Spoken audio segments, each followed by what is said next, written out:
Hey everyone, we're back with another very important haul from the con. Today we were not wimps. We got a lot of stuff, and we have beer. Oh, look who's there! Hey! It's the originator of the comic book book community. You and your beer. It's just not me and my. Oh, that's how it's supposed to go, like this. There. Oh, a little bit. There you go. Oh, good, good. That's Glad all we you need. Could squeeze me in.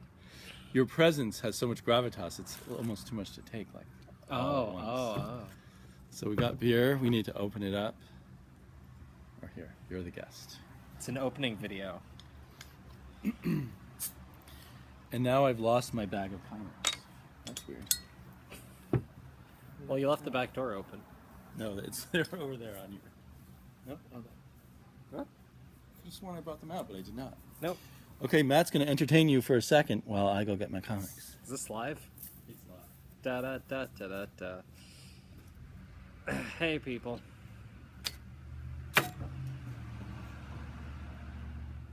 How's it going? We're in tropical sunny Oregon. I can swear this thing's gonna foam up on me.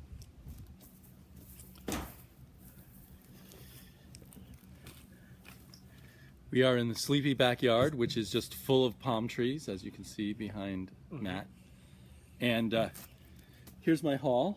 So that's the end of the video. Oh, there you go. So yeah, yesterday we hardly got any comics compared to today. The con floor was a lot less crowded, so it was easier to shop. There's less good panels. Yeah. Yeah, the panels were worse today. I didn't even see that. Okay, so why don't we take turns? So one of the things we both got a lot of was this place that sold, what do you call them, sets, runs of comics, all in one, wrapped up together. So I got mostly short ones. And this one is The Ring of the, I never know how to say it, Nibelung? Everyone's favorite opera by Wagner, especially I think Adolf Hitler's favorite opera. But written by Roy Thomas and drawn by Gil Kane, so I'm kind of excited about that. I've heard about this but never really seen it. And so now I have all 4 issues, but actually one of them's not bagged and boarded. Strange. I had, when I first picked it up, I thought it was going to be P. Craig Russell because he's known for adapting operas, but now I realize Gil Kane did it too. Why he needed Roy Thomas to adopt it, I'm not sure, but maybe it's a little tricky to figure out how to turn an opera into a comic book. That's pretty cool, though. It looks almost Conan-ish. It's printed like that Gilgamesh 2 I got. Oh yeah, in the, what do they call these square-bound ones? They had a name for them. Prestige format. Prestige. Back when comics needed some prestige. Okay, what did you get? Well, I'll just go through a couple things here. So the first, I'll talk about something I didn't get, which was Thunder Frog. This guy, I was in Artist Alley for a while, checking out the local talent, and I went up to this guy and asked him, because it was Thunder Frog Studios, it wasn't just some guy's name. I said, I don't know, what's Thunder Frog Studios? And he's telling me about Thunder Frog, his character. He said, well, it's very inspired by the early Ninja Turtles. And I was like, okay, talking my language. He's like, and then they sold out, and I didn't like anything they did after that. And I'm like, and you lost me. So I had to sit there for 10 minutes as he went through his spiel, not just walk away and being polite. And I'm flipping through this first issue, and the art isn't astounding, which is fine as long as there's some seed of something. But there was next to no dialogue, and so I didn't quite understand what the point was. So he had this whole thing about how Thunder Frog was kind of like Thor, basically, and there's all these elements, but I'm looking at the story, I'm like, there's clearly not a lot of elements. There's just basically whatever. So saw a couple other people. There's one guy who grabbed me and basically got me to buy me a comic by saying hi, but it was this after the Gold Rush, which is supposed to be a science versus religion comic. And the art inside of that looked amazing. So that was a really good find. This looks promising, and so this was the page that it was open up to for me, and for just someone at a con, this is super impressive. I would assume we'll be seeing more of that artist, which might make that kind of a cool thing to have. And then there's some girl, Kristen Brown, selling this Houndstooth, which has some art. It has some promise. It looks interesting, and I'm looking forward to going through that. So I had an interesting trip down Artist Alley. And we ran out of time. So Yes. once he did that, I realized I wanted to do that and go find people, publishing their own comics and stuff. But I didn't get time to imitate him. Again, at the same place it was selling things in sets was a set of just two. This Robin 3000, which I'd never heard of, an Elseworlds Tale. And what was most interesting to me about it is that it's drawn by P. Craig Russell. I didn't even know he ever did, mainstream DC work. And the writer, I just realized, is kind of interesting because it's Byron Price, who's normally a book packager. I didn't know he was a writer, a book packager. So he would... Packager. He would create these book series. Sometimes there were graphic novels, sometimes print books. I've seen his name in lots of places, but never seen it as a writer. So I don't know if that's good or bad in terms of him being the writer on here, but certainly an exciting artist, and both of us got this. I was going to say, I picked up Robin 3000. I heard this guy was a book packager. I didn't know this guy did art. Have you heard of P. Craig Russell before? I've heard of neither of these people before, nor did I know. So, a while ago, as my dedicated fans may remember, I had an Elseworlds splurge, and I was talking about Elseworlds for a bit, and I was particularly interested in any Elseworlds that wasn't Batman direct. I know Robin is related, but it's not a Batman Elseworlds, and so this would have been something I was looking for, but I didn't see that, and so knowing that there was another one out there that existed really got me excited, and the fact that this was less than $4. Right, probably like $3.25 for the two. Yeah. And prestige format. It's a theme. So what else did you get? Do you want to go next? I just did. I got Robin 3000. Okay, I bought this because it's Warren Ellis. Again, very, I think it's 3 issues, cheap. And it's Warren Ellis, Stranger Kisses, which I never heard of. It's an Avatar book, so that makes me very nervous. You just don't like avatars? Yes, I hate avatars. I love Avatar Press. You know Emily Shumlin didn't direct it, right? So I'm going to look in right now and see if there's really gross, perverted sexual things in then I'm interested. I'll give them to you. I was really sad I couldn't find Black Kiss 1. Oh, look, does that turn you on? What is going on? Don't get too excited, people. It's very sexy. Oh, I see. It's a full spread there. So, and it's black black and white on the inside. That makes it more artistic. It looks very amateurish and cheaper art-wise. So maybe this is early in the Avatar days. 2001. I don't know how long Avatar's been around. Too bad we can't access Google. Wow. I would not guess this is one Ellis comic. Oh well, you win some, you lose some. Maybe it'll be a brilliant read. What have you got up next? Besides your plastic bag. I got some Amazing Spider-Man Straczynski right after some infamous stuff he did. I popped off for a while, but this should fill a bit of a hole in my Spider-Man collection. So maybe there's some sexy Warren Ellis Avatar stuff in there. Well, there's some. The cover's kind of sexy. Mary Jane. What does the other cover look like? Some sexy Spider-Man crotch. Right. So how many issues is that? Is it just 2?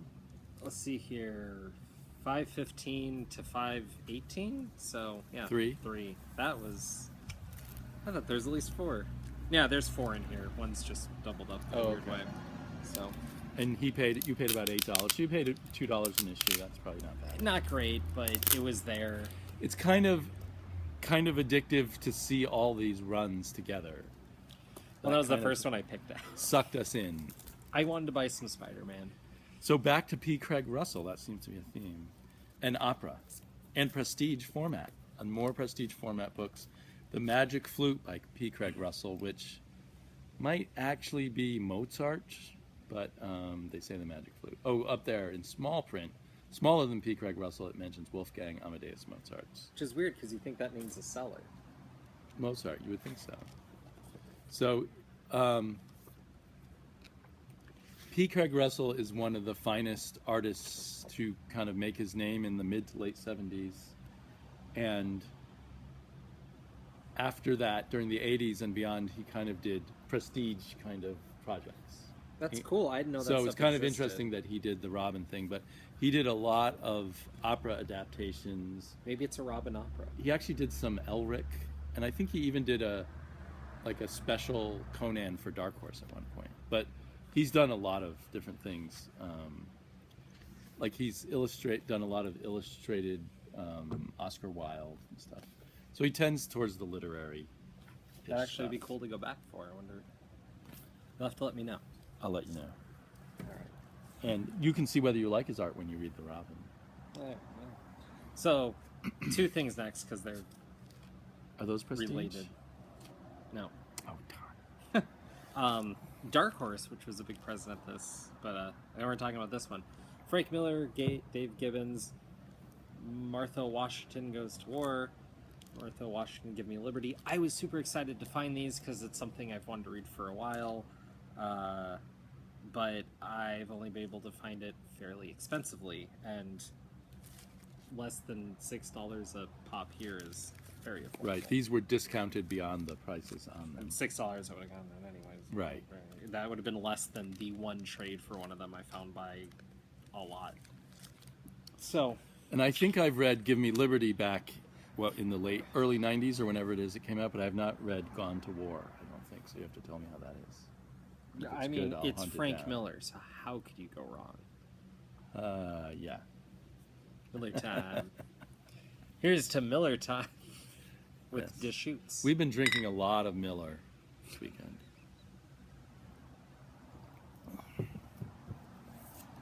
Okay, well, more non-prestige stuff.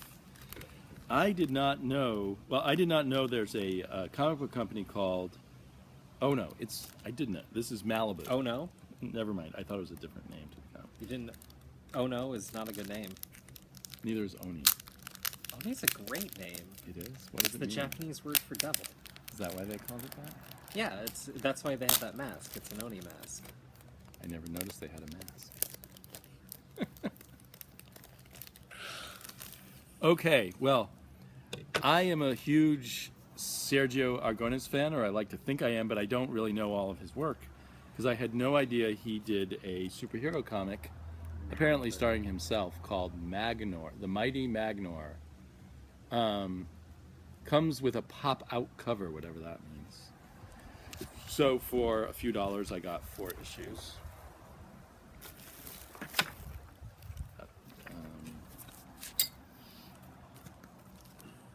And I'm on a big Sergio Aragones kick right now, so this was good timing. What else has he done? Gru. Okay. And he's a major artist in Mad Magazine.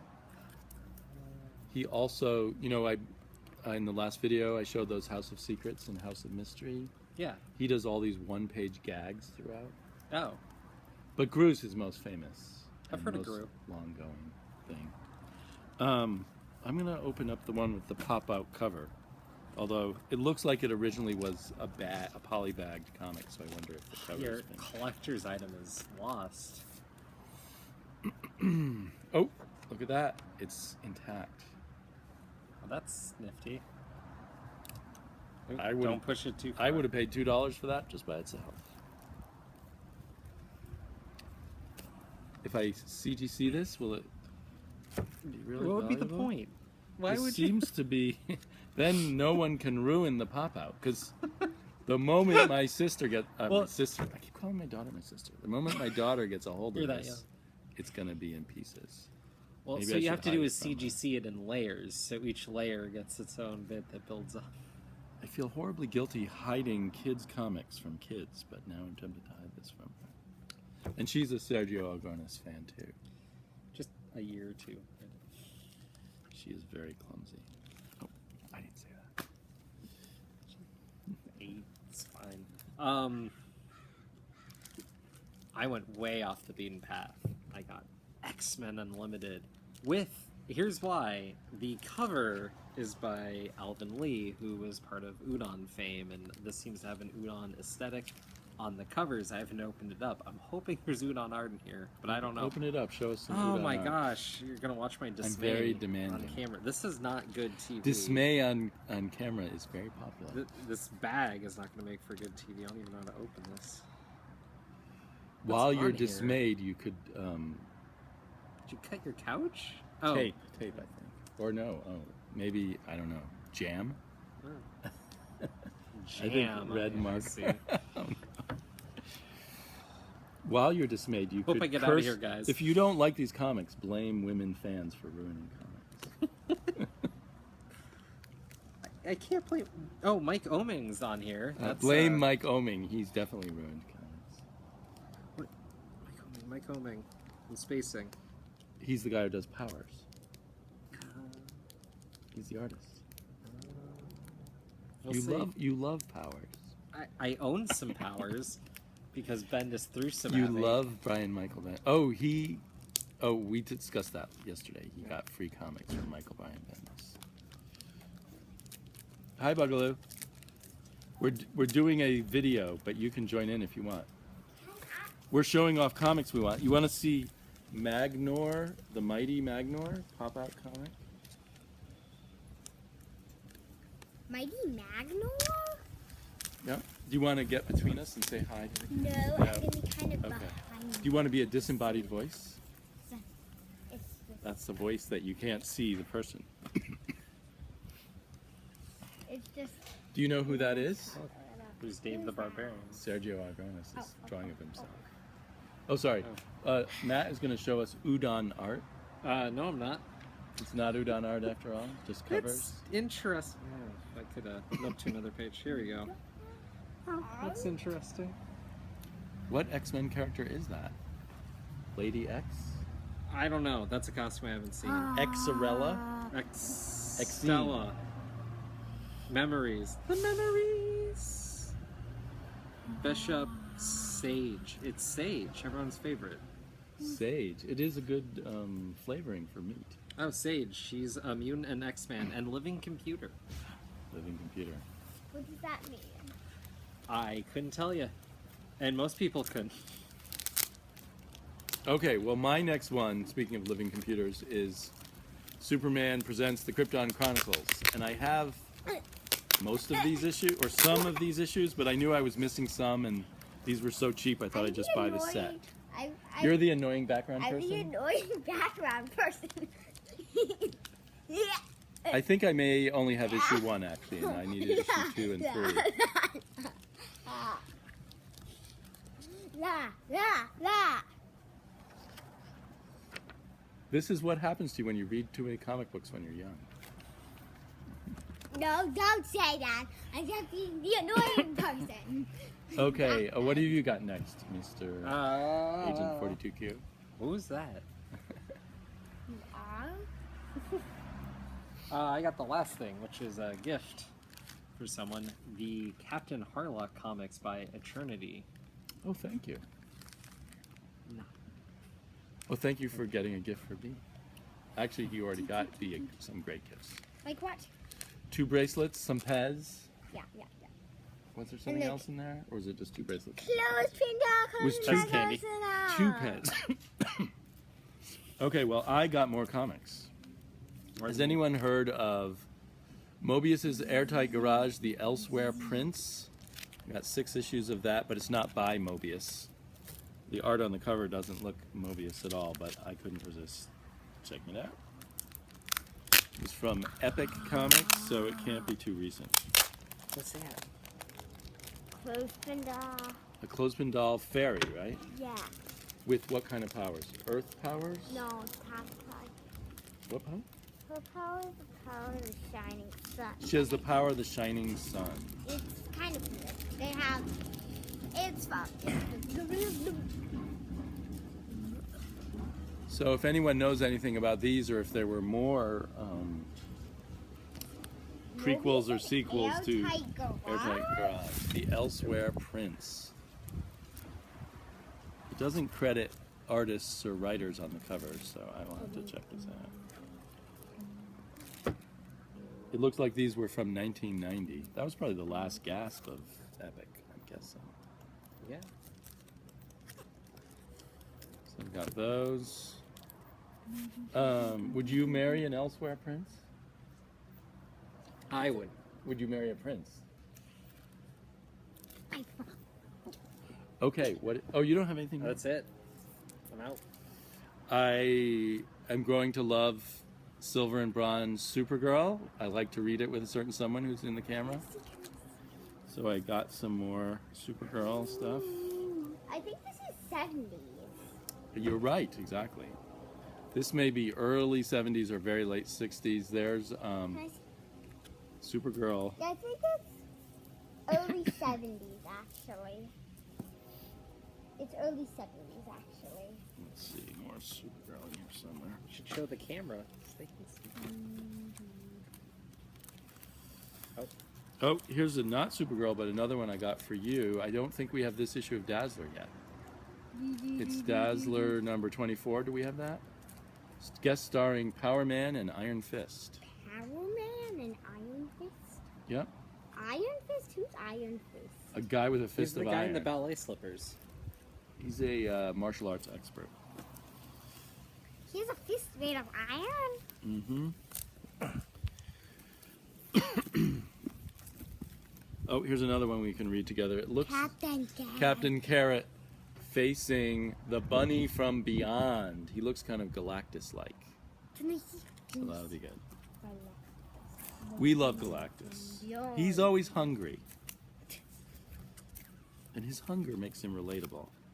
Another 70s Supergirl. I would guess that's 1972. And another probably 1972 Supergirl.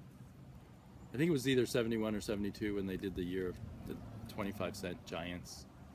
52 big pages, take no less. Oh, and there's another one from this era. I think her outfit changed again, Buckaloo. With kind of a fringe shorts or something. So that's it for Supergirl. You want to look at this one while I show them? And then I found one more House of Secrets. This time I had to pay $4 for it. That's the same problem from earlier. Some Action Comics. I'm still really into the early Bronze and late Silver Superman, so I'm getting as much of that as I can. And I keep forgetting that I don't have that much of Jack Kirby's Jimmy Olsen series. I have all his other pieces. Jack Kirby did Jimmy Olsen? Did Jimmy Olsen. It was crazy stuff. So I found these 2 issues for prices I was willing to do. And, oh, and another House of Mystery. This one was really beat up, House of Mystery? but it should be fun. Nobody Cool cover. knows. And finally, this was my worst purchase. I got so excited that there was an Atlas comic I hadn't seen before that it was half price, so I guess I paid $4.50 for it, but usually Atlas comics cost about $1.50 or even less. So that probably was not a good purchase. But maybe this is a hard to find one. I've never seen it before. It's a war comic featuring Sergeant Hawk. I'm sure he's very different from See? what's the DC guy? Sergeant get down? Stone? Whatever. Oh, Sergeant you're good. Rock. I'm sure Sergeant Hawk is extremely different from Sergeant Rock. Okay. That's all the comics. It's all the comics. I went to a pretty cool panel on Image Comics. Who are they? They're no one. And you went to a panel on Wonder Woman and Bondage. What in the end? What did you say? You liked that panel? Yeah, it was very much like college lecture, mostly going through Wonder Woman's creator's sordid career, where he did a bunch of pop psych article stuff Hey. and wrote an entire book about submissive nature and how men want to be submissive, but society doesn't necessarily allow for it, so we have to create this space for it. And how it tied into some of the Wonder Woman stuff. But all the time, this guy was very much on one side of the spectrum and kept cracking some jokes that just didn't land with me, but most of the crowd, I guess, so you can't blame him. And it was an interesting. He was not into BDSM himself. I don't Or know. he I was. assume not. From the way he was talking about it, he didn't seem very. Sympathetic. He seemed academically knowledgeable. But because we saw him moderate another thing, he seemed to be really into kind of dissing Wonder Woman in one way or another. Yeah, after the original creator left, he didn't seem to have anything positive to say until Greg Rucka was on it. And I did hear him in this panel say something positive about only the initial The Circle arc that Gail Simone did, but he was very specific about that, so I have a feeling he didn't like the genocide arc. So I would have pressed him on that given the opportunity, but I am not a celebrity yet, so keep clicking. You are a celebrity. You are practically the founder of the YouTube comic book community. Sure. The unsung hero. Practically the founder? He was one of the very first people on YouTube to do comic book reviews. What about you? 8 years ago? 9 years ago? Who can keep track? It all blurs together. I'm a piker. I only started 4.5 years ago. Or maybe 4 1/4. But you know more than me, so it works out. I know nothing about udon. Udon. It's a thick noodle you eat. It's a soup. And what was the name? Was it where they called udon or something else? Yeah, Udon. There's the Udon Studios. Yeah, There's I know nothing apparently about them. Oni Comics you don't know about. I did not know Oni had a devil mask. Or the local creators. And there was a Jonathan Hickman panel where he refused to have a moderator, and I thought that made it a lot better. Yes. But Matt was still not a fan of Jonathan Hickman. When creators just As start a talking about their yakker. favorite books or TVs or movies when it doesn't really relate to anything they've done particularly, I am not super interested. He said a lot of interesting stuff about the comic book industry after Matt left, and he's also just said he's kind of cagey and he's tries too hard to be cool when people ask him about the stuff he writes and things. But still, I felt a lot of the stuff he said was interesting. He had some interesting things to say. When I was leaving, he was saying something about, like, do you guys still read superhero comics? Do you like any of them? I was like... Yeah, he was bugger off, hoping not boy. many people would raise their hand, but most of the audience raised their hands when he asked if Well, because they he phrased read it, superhero comics. how many of you read any superhero comics? Right. Which I know the industry's changing, but it's not that far along. Right, and almost everybody raised their hands. And then he said, I didn't how see many any. of you don't read any superhero comics? And about 4 people raised their hands. I didn't even see those 4 people, yeah. So I don't think things went the way he was hoping it would. Well, But his feeling is that the big two won't truly be healthy until they start paying creators a lot of money to create new characters. But all the good creators know not to create new characters for them, and so they lose the good creators. And he feels that the industry is totally ruled by creators, which is obviously how he would feel being a creator. And obviously the people running Disney and Warner Brothers don't feel that way. well, how much money are they making from comics to begin with? Versus is the question. movies and stuff. And- But anyway, I think his opinion is legitimate, but it's clearly, from his perspective. And I thought I heard that Marvel is paying people to create new characters now. I thought I, don't know, heard I'm not Charles Soule say that in an interview. I have more comics I didn't show you. I don't know if they're worth showing. Oh, I yeah, got that one that... a huge pile of king-size Conan, which I had 1 or 2 of these issues as a kid and was dying to to have the rest. So I'm just fulfilling childhood neediness. These unbagged? I think this was Gil Kane inside. Yep. And it adapting. Those have a musk. Adapting the best Conan novel, The Hour of the Dragon, also sometimes called Conan the Conqueror. They have a musk? Yes. A little bit. I've smelled a lot worse on comics. It's kind of what you smell like. Old comics. Thank you. It's a good cologne. I need to put them on more underarm deodorant. There's issue 2. So the other issues, issue 1 for some reason wasn't bad. What's with his head there? Is this Jack Kirby drawing Conan? That might be the only Jack Kirby comic, unless it's someone imitating Jack Kirby. That'd be the worst Jack Kirby drawing I've ever seen. Well, I've seen worse. Plus, I like it because it's Jack Kirby doing Conan. This cover's worse than that Yes, one. he technically has a neck. That's weird. Well, you don't need a neck when you're Conan. And this is a terrible cover, although I think it's a very badly inked Gil Kane cover. It looks like Pablo Marcos, who's usually a good inker, but it just looks like the original drawing was probably ruined. 68 big pages. And then I'm afraid this might be kind of dirty. It's called Girl Crazy, so I'm not going to open it with my daughter nearby. A Gilbert Hernandez comic I didn't know about. I guess it was 3 issues from Dark Horse. It's probably not of too old vintage. And finally, but possibly least, is Superman: The Dark Side, That looks so cool. an Elseworlds series. There We were tried. 2 of We those. tried to find 2 of these because Matt would have liked it too. Unfortunately for him, I found it first. I guess as a host, I should have let you have it. Whatever. I could still give it to you as a gift. You won't. He's right. But I'm going to act like I'm thinking about it, so I'm almost a nice person. Oh. Isn't that worse? Well, if you're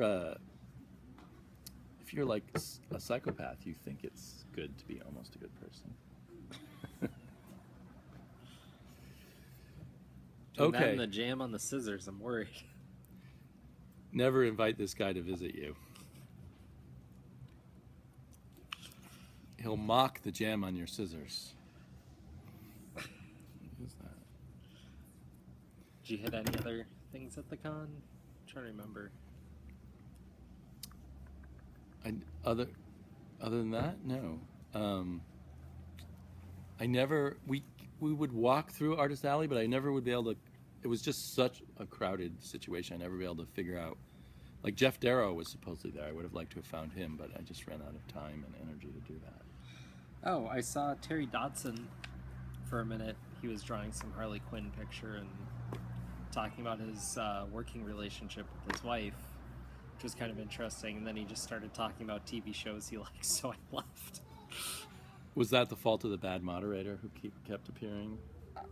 It was a bit, because they were talking about his Princess Leia work, fair enough, and they were talking about his love of Star Wars. He was saying how it's easier for him to design and do stuff for Star Wars because that's something he's always loved, and so he's instantly familiar.